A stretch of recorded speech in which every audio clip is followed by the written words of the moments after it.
ሰላምታችን በያላችሁበት ድረስ የተወደዳችሁና የተከበራችሁ የመፈነን ሚዲያ ቤተሰቦች ለሰዓቱ አዳዲስና ወቅታዊ መረጃዎችን ይዘንላችሁ መጥተናል። እናንተም አብራችሁን ቆዩ።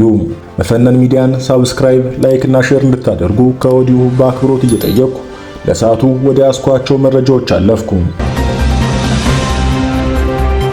ጥልቅ ግምገማና ውይይት በማድረግ የውስጥ ችግሮችን መፍታት ተችሏል።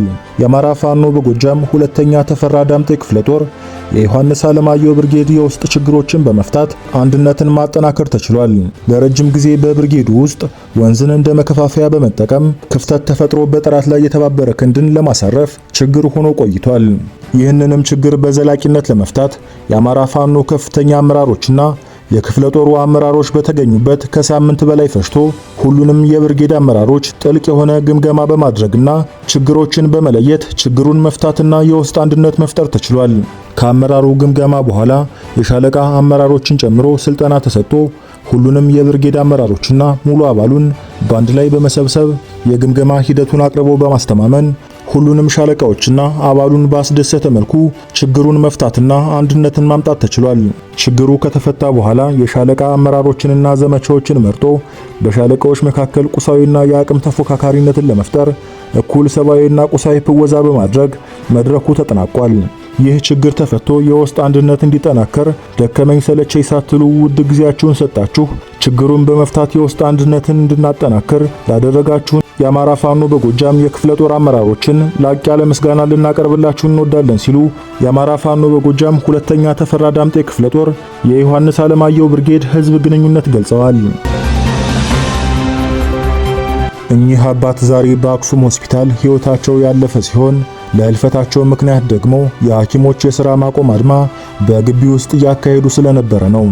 የሚያሳዝነው ደግሞ የድንገተኛ ክፍል ተረኛ የነበረው ሐኪም ጋውኑን አውልቆ ጠቅልሎ በላያቸው ላይ ጥሎ ዳግም ወደ ሕክምና ላይ መለስ እያለቀሰ ግቢውን ለቆ ወጥቷል። አራቱ መሰሪ ባንዳዎች ተማረኩ። ተጠናክሮ በቀጠለው የህልውና ዘመቻ ነበልባሎቹ የቀስተ ዳመና ብርጌድ ፋኖች ታሪክ ሰሩ። አይበገሬዎቹና የጦር መሐንዲሶቹ የብርሃኛው ቀስተ ዳመና ብርጌድ ፋኖች በትናንትናው ዕለት ደብረ ኤልያስ ዘልቀው በመግባት ከተማዋን በማሰስ ወደ ጠላት ሰፈር ጎራ በማለት አጥቦ አይለብሰውን ሚኒሻና አድማ ብተና ሆዳቸው የሰፋ ጭንቅላታቸው የጠበበ ህዝባቸውን እየጨፈጨፉ ያሉ ሆዳም ባንዳ ካድሬዎችን በብሬንና በስናይፐር በክላሽና በአብራራው ጥይት ሲያናዝዙ ታርፍደው ሙትና ቁስለኛ አድርገውታል። በዚህ አስደናቂ ኦፕሬሽን ደብረ ኤልያስ ከተማ በአብዛኛው ክፍል የታሰሰ ሲሆን በየምሽጉና በየጓዳው የተገኙ የሚኒሻና የአድማ ብተና ካድሬዎችን እንዳውሎ ነፋስ በሚፈጥኑ ቀስተ ዳመናዎች በገንዘብና በሆዳምነት በዘረፉት በወንጀል የተሞላ ጭንቅላታቸውን በመበተን ወደማያልቀው በመሸኘት እንዲሁም ገምሻራው የአማራ ልጅ ፋኖ የበላይ ትንፋሽ ቀስተ ዳመናዎች ቀንደኛ ያገዛዙ ጨሌ ባንዳዎችን በጓዳቸው ገብተው ጥንቁራቸውን በመያዝ በመማረክ እየተገማሸሩ ይዘዋቸው ወጥተዋል። በዚህ አስደናቂ ጀብዱ ህዝባችን የተማረኩ ባንዳዎችን በየቀበሌው እያዞረ በወኔና በጀግንነት መንፈስ ሆሆ እያለ የአማራ ባንዳ አለበት ዳ እያለ ደስታውን በጭፈራ ሲገልጽ ውሏል። ይህ ሁሉ ሲያደርግ መከላከያ ተብየው የአገዛዙ ዙፋን ጠባቂና ጨፍጫፊው ሰራዊት ከቦታው አልተንቀሳቀሰም። እንኳን ሊያስጥላቸው በፍርሃት ተውጦ እንደ ፍልፈል በየምሽጉ ተሸጉጦ አርፍዷል።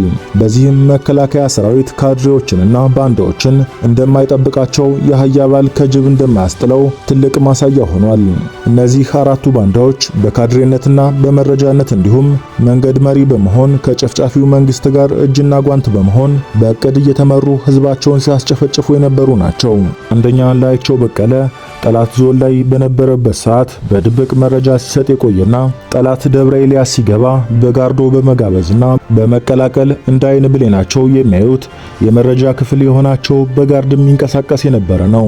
ሁለተኛ አይምሮ መንግስቱ የቀደመ ግብሩ ቤተሰብና ሀገርን ያስለቀሰ የነበረ ሌባ ሲሆን የዘራፊው ቡድን ወደ ወረዳችን ከገባ በኋላ ከባንዳዎች ጋር በመደራጀት በጠራራ ፀሐይ ጌጣጌጦችን፣ የአንገት ሐብል፣ ስልክና ብር የሚዘርፍ ህፃናት ሴቶችን በአፈሙዝ እያስፈራራ ይደፍር የነበረ በዋናነትም ለጠላት ጦር ገዢ ቦታ በማሳየት ምሽግ የሚያሰራ ጠላትን መንገድ እየመራ የሚወስድ የፋኖን ቤተሰብ የሚያሳስርና ቤታቸውን የሚመዘብር የነበረ። ሶስተኛ ግዛቸው የሺወንድም ከባንዳ ጋር በመቀላቀል የፋኖን ያህል መምራት አያቅተንም በማለት ህዝብን እያስገደደ የባንዳ ቤተሰቦችን እየሰበሰበ ብልጽግናን እንዲቀላቀሉ ያደረገ ስልጠናም የወሰደ ሲሆን በአደባባይም እስከ አባይ በረሃ ድረስ ሄደን በድሮንና በጀት ፋኖችን እናጠፋቸዋለን እያለ ሲፎክር የነበረ። አራተኛ ላመስግን። ይህ ሰው ፋኖ የለም ተደምስሷን እያለ ሲዘባርቅ የነበረ ልጆቻችሁን ለምን ወደ ትምህርት ቤት አታመጡም እያለ በጉልበት እያስገደደ ደካማ እናቶችን ሳይቀር አንዳንድ ሺህ ብር እያስከፈለ ሲዘርፍ የነበረና ከአገዛዙ ተልዕኮ ተቀብሎ ህዝብን ወደ ብልጽግና ካስገባ ከፍተኛ ደሞዝ እንደሚከፈለው ከአገዛዙ ቃል የተገባለት ይሁዳዊ ተግባር ሲሰራ ህዝብን ወደ መታረጃ በረት ሲያስገባ ሲንቀሳቀስ የነበረ ነው።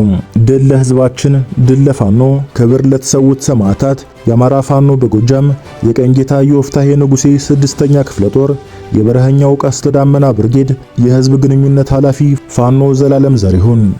ለሰዓቱ የነበሩን መረጃዎች እነዚህ ነበሩ። አብራችሁን እስከ ፍጻሜው ስለቆያችሁ እያመሰገንን በሌላ የመረጃ ሰዓታችን እስከምንገናኝ ድረስ ሰላም ሁኑ።